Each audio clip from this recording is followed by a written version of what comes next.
తెలంగాణలో 6 గ్యారంటీల అమలుకు రాష్ట్ర ప్రభుత్వం ప్రణాళికలు రూపొందిస్తోంది. అందుకోసం ప్రజాపాలన పేరిట ప్రత్యేక వెబ్సైట్ను తీసుకొస్తోంది. ఈ నేపథ్యంలో 6 గ్యారంటీల పేరుతో సైబర్ నేరగాళ్లు మోసాలకు పాల్పడే అవకాశం ఉందని హైదరాబాద్ సైబర్ క్రైమ్ ఏసీపీ హెచ్చరించారు. దరఖాస్తుదారులకు ఫోన్లు చేసి ఓటీపీలు అడుగుతున్నట్లు వార్తలు వస్తున్నాయని, ఇటువంటి కాల్స్పై ప్రజలు అప్రమత్తంగా ఉండాలని సూచించారు.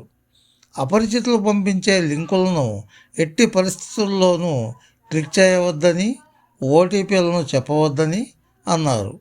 సైబర్ నేరగాళ్లు ఏ అవకాశాన్ని వదలట్లేదని, జాగ్రత్తగా ఉండకపోతే మోసపోయే ప్రమాదం ఉందన్నారు. ఎవరైనా ఈ విధంగా మోసపోతే వెంటనే 1930కి ఫోన్ చేయాలని, లేదంటే స్థానిక పోలీసులకు ఫిర్యాదు చేయాలని ఏసీపీ తెలిపారు. ఫ్రెండ్స్, ఈ వీడియో మీకు నచ్చితే లైక్ చేయండి, మీ మిత్రులకు కూడా షేర్ చేయండి.